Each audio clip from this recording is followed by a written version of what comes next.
So section 9.3, and we're looking at this thing called the chain rule, which is this. The easiest way to write it down is always this. dy by dx equals dy by du by dx. Now what does that mean? Well, that means if you're trying to differentiate y with respect to x, so let's just have an example and just check we know what that means. Y equals x squared times a, for example. If I'm differentiating this with respect to x, then that means x is the thing that is sort of being used as the variable that we are differentiating. So that will be 2a times x, okay? So the dx here tells you treat the x as the x, right? Treat the x as the thing that we're differentiating. And any other letters, just treat them as constants, okay? So that a there is not going to be a variable, it's just going to be a constant. That a is written there as an a, it might be a 3, it might be a 7, it doesn't matter what number it is, it's just flying around as a number, okay? If I said this, if I said y equals a times x squared, but I wanted to find dy by dA, then that's telling me actually it's the a that's the important bit. A is the variable, x is just some constant flying around. So in that case, the derivative would be x squared, because that would be a, which is my variable, times by some constant. So if I differentiate that, then in the same way as if I differentiate I don't know, 3a, differentiate that with respect to a, I get a 3. Okay, so if I want to differentiate y with respect to x, then what I can do is differentiate y with respect to u, and then times that by the derivative of u with respect to x. Now, we're not going to worry too much about what on earth's going on there. Let's do an example straight away, and then everything's going to become clear, right? This is how the rule actually works in practice. If everything's confusing so far, don't panic. Follow through this method. Okay. This thing, we could do this. We could do a binomial expansion on this bracket, and then we'd have a polynomial, and we could differentiate each term of the polynomial separately, but my goodness, that's going to take a lot of algebra and a lot of time. So we're going to do it like this. We're going to say u equals the thing in the brackets. Okay, now the thing in the brackets is always u, right? Now sometimes the brackets aren't easy to see, but on most questions, so if we just have a quick look at 9c, look, there don't seem to be any brackets there. But the thing in the brackets is 7 minus x, because it's 7 minus x in brackets to the power of a half, if you like, or it's 7 minus x in brackets, and then square root everything in the bracket. Here, the thing in the brackets is 3 plus 2x, all right? So when I say the thing in the brackets, sometimes the brackets aren't always entirely obvious, but after a little bit of practice, you'll get the idea, right? So that bit's going to be the u, and du by dx is, well, we can do that. 3 times, bring the 4 down to the front and times, that's 12. Reduce the power by 1, that's 3. X differentiates to 1. So we're differentiating with respect to x. Now y, in terms of u, is u to the power of 5. So dy by du, differentiate y with respect to u, means 5u to the power of 4. Okay? Now the chain rule tells us that the derivative of y with respect to x is the derivative of y with respect to u. So that is, so dy by dx equals u to the 5 times by du by dx. So times by this, sorry. Derivative of y with respect to x is dy by du, which is 5u to the 4, this thing here, times by du by dx, which is this bit here, times by 12x cubed plus 1. Now that's not quite good enough because I've got dy by dx and I've still got a u flying around here. But u, if you remember, is just this bit here. So let's put that back in. 5 times 3x to the 4 plus x, 12x cubed plus 1. And there is my, oh, I've lost a power of 4, u to the power of 4. There we go, u to the power of 4. There is my derivative. So that thing there differentiates to this thing here. Okay? That's what's going on when we've got dy by du by dx. The functions that we can differentiate are what we call a function of a function. So here we've got a function, 3x to the power of 4 plus x, that's a function. And I put it through another function, which is the to the power of 5 function. When we've got a function of a function, we can use a chain rule. The way that we do it is let the thing in the brackets equal u, and then you set it out exactly the same way. So slightly unusually, I'm actually going to do a whole other example just to show you the pattern of setting out on these things. If I've got y equals sine x to the power of 4. So this is a function of a function. Take x, do the sine function and then raise it all to the power of 4. So there's one function and then another one, right? We've put the output to the first function through the second function, if you like.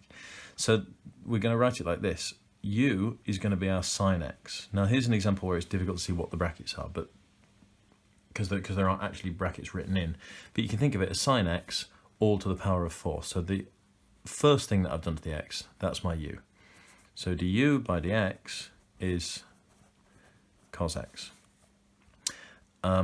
Y is u to the power of 4. dy by du is 4u cubed.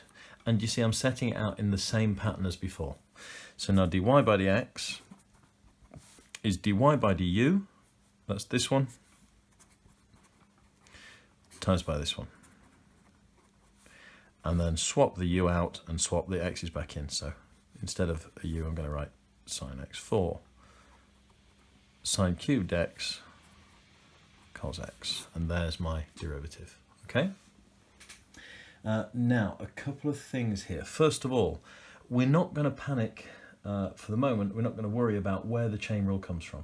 It comes from limit definitions. You know you know the limit definition of a derivative of the limit as h tends to 0 of f of x plus h minus f of x divided by h. Well, if you look at that, and instead of f of x, we've got f of g of x, right? A function of a function. We put x through a function g, and then we put it through another function f, and you faff around with the limits for a while, then you end up with the chain rule in the form that they give it to you on page 238. And if you stare at this thing on page 238 for long enough, then you realise that that thing actually just means the same as this thing. Now, my personal advice is I don't like this version of the chain rule, because it's really difficult to understand f dash of g of x times g dash of x. It's like understanding which bit's which, I don't think helps particularly. When you've done the chain rule for a while and you've got your head into this idea of a function, you can perhaps go back and look at it and see if it makes sense.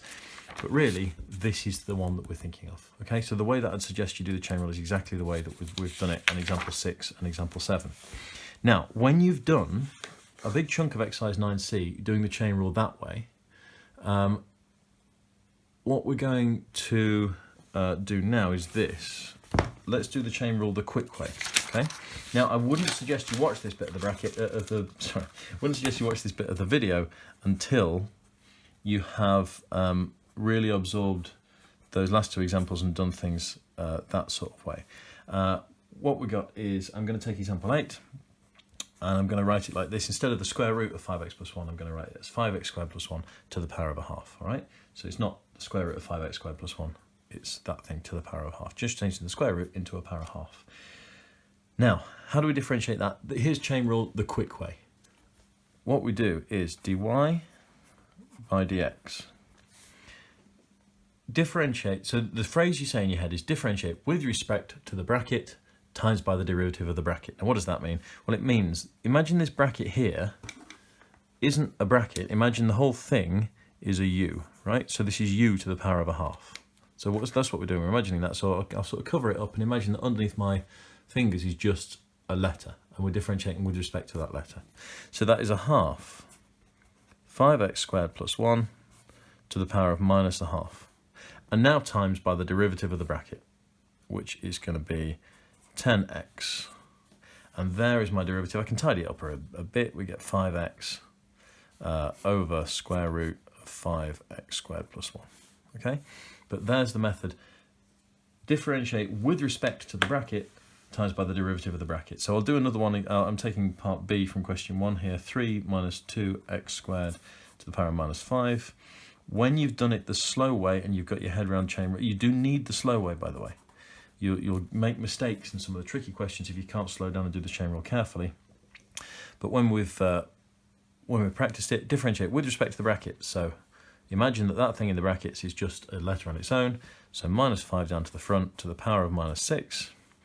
3 minus 2x squared times by the derivative of the brackets.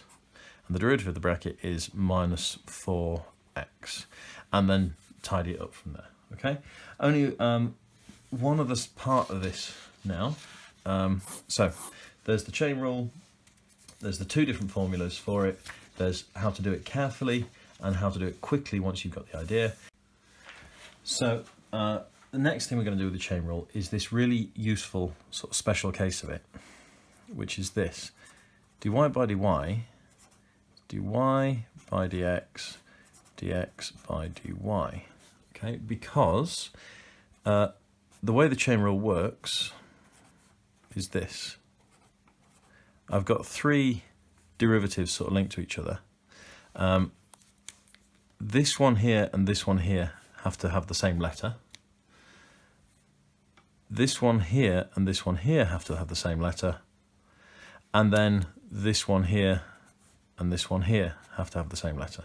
Okay, so let's check that this works as the chain rule, because I can put any letters there that I want for the red dots, the black dots and the red squares. So here, look, I put x's here, so dx is there, dy is here, and then I've just made this one here a y, and I've made this one here a y. Okay, but the reason that this is useful is that the derivative of y with respect to y is 1, isn't it? That's like differentiating y with respect to y. So 1 equals dy by dx, dx by dy. In other words, dy by dx, this is the really useful result, is 1 over dx by dy. And the reason that's useful is because it'll let us do things like this. If I've got y cubed plus y equals x, I can find dx by dy. I can differentiate x with respect to y. It's 3y squared plus 1 equals dx by dy. So I just treat x the way I'd normally treat the y. Oh, sorry, dx by dy. Treat x the way I'd normally treat the y and vice versa. Now I know dx by dy, I can find dy by dx is 1 over 3y squared plus 1. Now I've got that by, I've got dy by dx in terms of y and not in terms of x, which is a bit of a pain, but at least I've got a formula or an expression for the derivative of the function. In this case, if I want to find the gradient at a particular point, I'm going to have to substitute in a y value instead of substituting an x value, but there we go. We can live with that, can't we? Okay, so where are we with the chain rule? We are pretty much there. That's more or less everything we need to know. Couple of extra things to point out. First of all, the way to remember the chain rule is these things sort of act as though they're fractions, right? So it's as though the dx's kind of cancel out. Now, you know that this dy by dx is not a fraction. It's a limit of f of x plus h minus f of x divided by h, right? It's that limit. But the way that notation looks like a fraction sort of helps us out, and it also helps us remember this one, doesn't it? Dy by dx is 1 over dx by dy. If these were fractions, then the notation would sort of look the same. It's as though we're flipping the fraction upside down. You know, 1 divided by this is this. Now, of course, this isn't a fraction, and this isn't a fraction. This is a derivative, and this is a derivative. But that fraction notation actually sort of helps us out a bit in that case.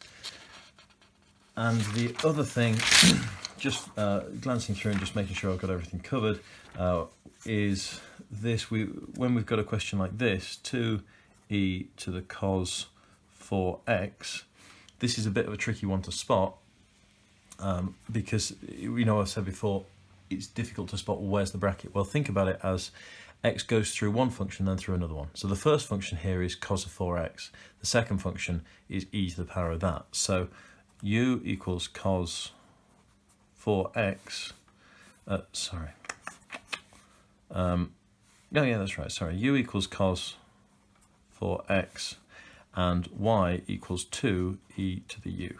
So dy by du equals 2e to the u. Now du by dx, in order to do this one, this is actually another chain rule, isn't it? Because they've got 4x in there. So there's my bracket. So differentiate with respect to the bracket, minus sine of 4x, times by the derivative of the bracket. Well, the derivative of 4x is 4, so stick a 4 in the front. Okay, and that's where we're going to go in the next video. I'll go back and look at that particular result from section 9.1. Okay, lots to practice there. Last bit of advice, use the, oh, and sorry, and then I'm going to let you finish it off yourself from there, right? We've got what dy by du, d by dx, so you do that one times that one, and there's your final answer. Use this method. Set out the u and the y, the du by dx, the dy by du. It will help you an awful lot when you've done it for a while like that, you'll be able to use the quick method, but you want to be able to go back to the slow and careful method for a lot of the complicated questions later on. So don't try and skip to the quick method too soon. Okay, that's the end of 9.3.